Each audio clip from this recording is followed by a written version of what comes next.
Hey guys, it's Castiaker Gamer with Robert, Hello. and today we're playing another Crux game. This one's called Funeral. It's a tale of existential horror where you attend a funeral and discover the dark secrets that tear a family apart. You know, what happens at every funeral, right?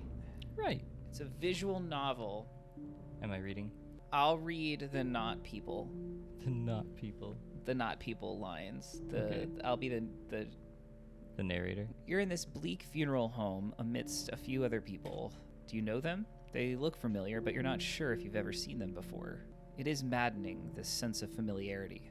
For some reason, you're certain that you ought to be knowing who they are, yet why can't you remember their names? The funeral service appears to not have started yet. The mourners stand before the casket, nameless and lost in thought. And who are they mourning? Why are you even here? You're there for a funeral. They act like you just showed up here and you don't know how you got there at all. It's like, why am I here? Where did I come from? I mean, it didn't explain it, did it? It It just no. says we're in a bleak. The coffin is sleek, of dark ebony. The coffin of a poor man. Oh, that sounded nice to me, but okay. The picture atop it, that face. That face. That guy looks like he was in the military or something. He has that look. Is that your picture? A sense of alarm and disorientation grips you. What's happening? How could your photo be atop the coffin? A knowledge rises, like the rising of some dark tide, a horrific memory. Then it recedes before you can identify it. You turn to the mourners, just a handful of people really, about 4 or 5 hanging back in the shadows. Only 3 people are in the front row. Clearly, the dead man wasn't very popular. You approach the 3 nearest the coffin. They look at you unseeingly. Unseeingly? Is that a word? I don't think so. Unseeingly, as if they're looking past you. A woman in her 50s bearing an air of faint sorrow. Her eyes are distant. Did her eyes blink? Yeah. Her eyes are distant, or a distant testament to a lifetime of grief. Again, there's a sense of aching familiarity. You're certain that you know her, but the knowledge is locked away somehow, and you're unable to get it. I thought there would be dialogue in this game, like back and forth with the characters. That's why I called you in here, because I thought there'd be a back and forth, and it would be weird if I was just reading all the parts. But apparently, there's not so far. It's weird. Beside her, a young man in his 30s, a guarded expression and an air of restlessness, as if he would much rather be elsewhere. The sight of him troubles you, but you're not sure why. Beside him is a pretty young girl in her 20s. Her expression is subdued, thoughtful. The sight of her inexplicably strikes you like a blow. It takes some effort for you to regain your composure. Just as you approach them, a strange thing happens.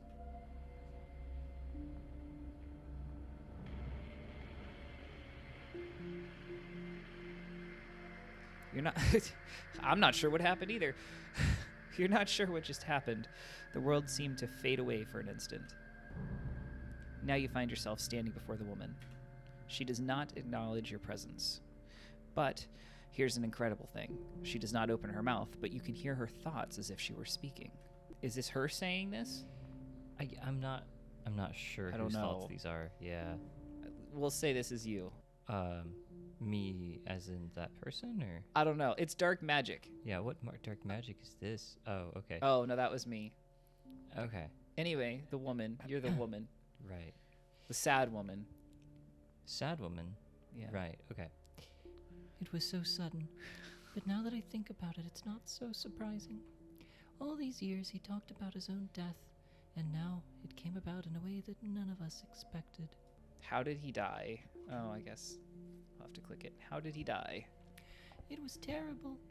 He'd always been scared of a violent death, but at least it was quick. Although she does not directly respond to your question, her thoughts shift in the direction of your prompt. He'd always been terrified of suffering, of having some kind of nearly fatal accident and then living with the pain, or living as a vegetable. He was always afraid of that, of ending up a vegetable and then having to physically rely on someone just to be alive. He was always afraid of it. Always. Like his Always. only Since fear. birth. Just He constant never would eat agonizing vegetables either. fear. The concept of vegetables, the word. Any was a homophone, the same Couldn't word watch in different VeggieTales meanings. ever. Yeah. No, that was... No, I mean, can't it's do that. terrifying in its own right, to be fair. No, it's not. It's cute. So I'm glad that he went abruptly. It was instant death.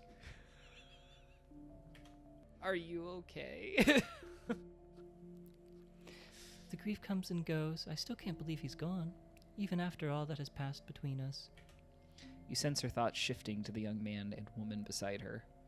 I'm more worried about them. They've had to put up with a lot.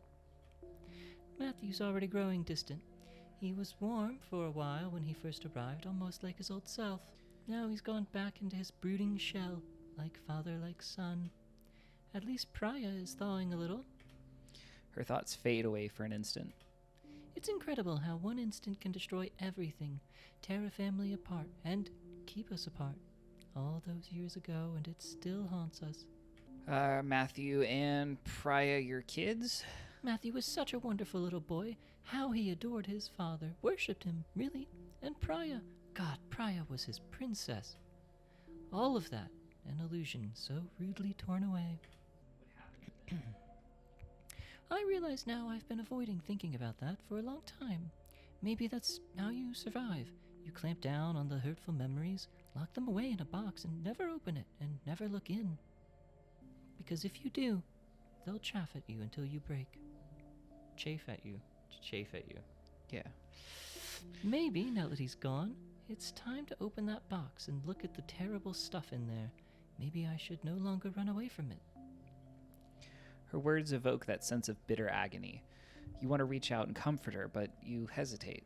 Wouldn't that be inappropriate?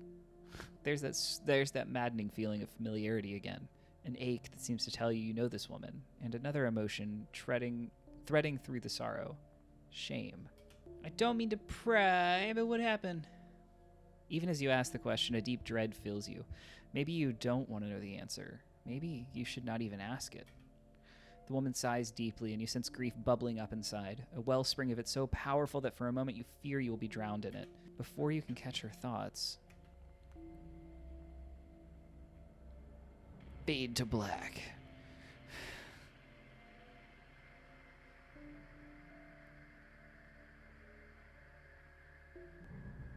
You find yourself standing before the young man.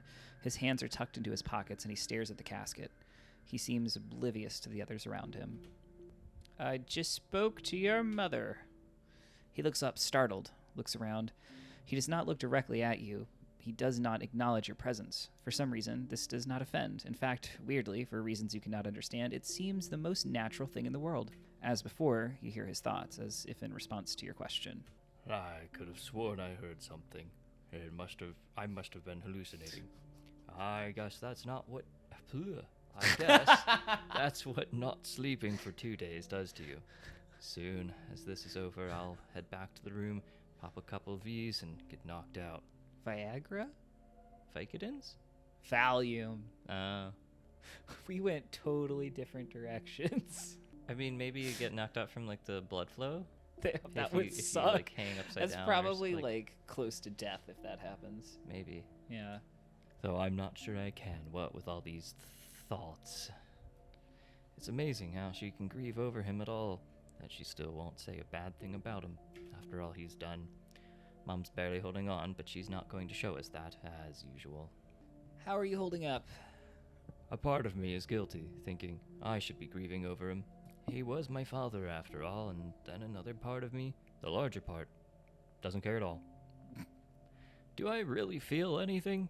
Any loss? It's strange. I feel nothing. That's such an awful way to feel about your father's death, but is it really? When was the last time I spoke to him? Maybe 4 years now. I'm not angry. I think the years have softened the anger. I'm just apathetic, really. When I got the call, it was almost like Ma was telling me about someone else's death. A stranger's. You sense anger, even frustration in his thoughts. His mother. Shouldn't he be beside her, comforting her?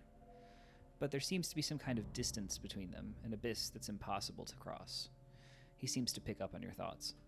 A part of me does wish I could go to her, but where do we start? It's too far gone, and it's all because of him. Well, he's dead now, so, problem solved. What happened? What'd your father do? A buzzing fills the world, and his next thoughts are drowned in it. The world is fading away, a memory rising. You know this place. You've been here. You died here. A horrific image. A memory? As the pacing is rough. Right? A little It's a little bit. slow. A little bit. Now you're standing before the girl. She's deeply sad within. A measure of relief fills you. Why? At least one of them's grieving the man in the casket. Yet looking at her fills you with unexpected and surprising sorrow. You want to reach out to her, hold her, tell her that all will be okay, but you know you can't do it. You don't even know her. Don't you? Don't you know her? Are you sure? Why does she invoke such grief in you? You want to ask her if she loved the man in the casket, but that would be a terrible thing to ask at a funeral. But it's a good question. Did she? Why are you here? And who are these people? And why does your not knowing the answers to these questions not bother you? Oh my god, that was a lot of negative. In fact, now you feel very calm. Except for the ebbing and flowing undertides of sorrow, you are mostly at peace. I see that his passing has hit you hard. She sniffles and does not acknowledge your words. That should have struck you as rude, but it doesn't. I can't believe he's gone. I can't believe it. And so suddenly and in such a terrible way. At least he didn't suffer. Mum saw the body and she said his face, what was left of it, looked so peaceful. Almost like he was sleeping. Yeah, you know, what was left of his face? It's the strangest thing. I never thought I'd feel this terrible, and now look at me. I guess it goes to show, when he was alive we barely talked, except for those occasions I called. I think I had hardened my heart to him. Maybe that's what happened. I put up a wall, and now that he's dead... You seem effective, unlike fucking Matthew over there. Matthew was probably hiding his own feelings from himself. He was always that way, even when we were kids growing up together. Always hiding away from himself, lost in a cloud. Deep down inside, he's probably hurting and he's sticking to himself as usual. When I go over to him after the service, he'll probably be stiff. It's all that Viagra. Oh. What exactly did your father do? To think that it all goes back to that one moment. Everything would have been different if only Dad hadn't... Fade to black. Is this really a game, though? It's not really a game, is it? Yeah. A burning sensation fills you, an urgency. You have to pee. It's imperative for you to find out what happened to this family and what has broken them apart. Your very soul seems to depend on it. You find the woman, their mother, standing slumped. She stares off into the distance. I need to know what happened?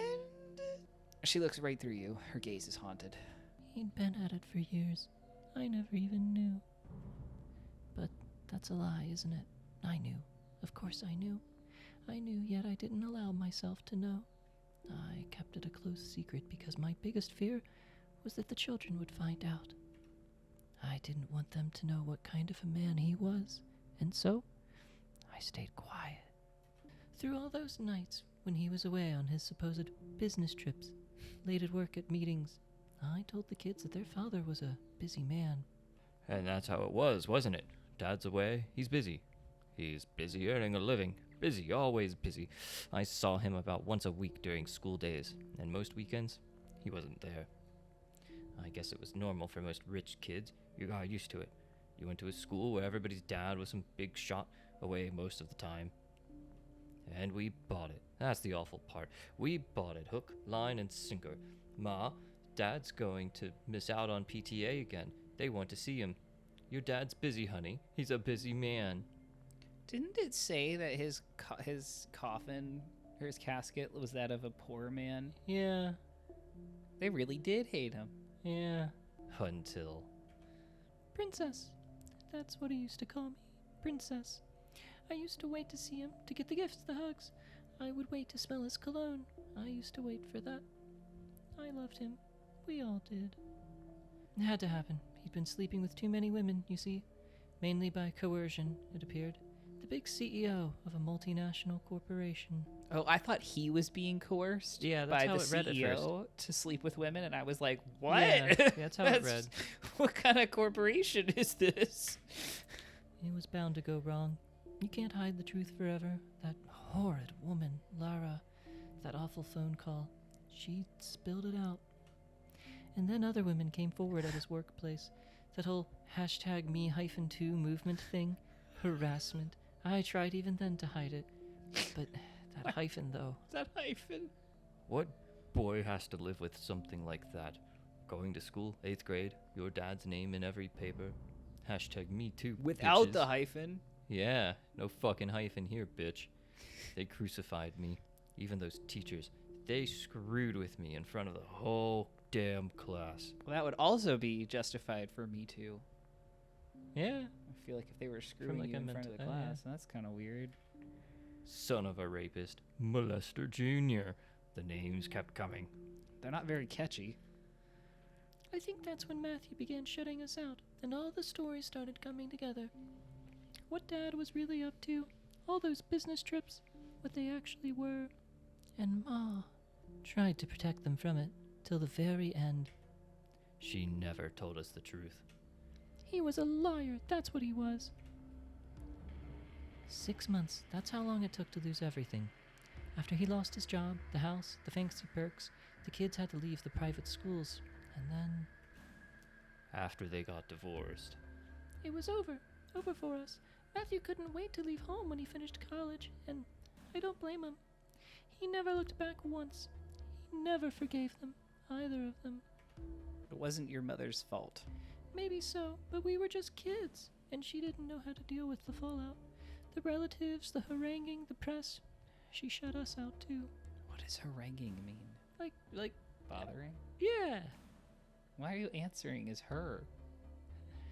Well, you know, haranguing. I've been harangued. Do you forgive him? I want to forgive, but he ruined our lives. All for lies, for something so cheap. For sex. You stand before her and you feel a terrible sense of shame. And of course, you know why. You knew from the beginning. You know who's in there. The dead body that lies within was once yours. They weep, they stand apart, they are broken. And you broke them.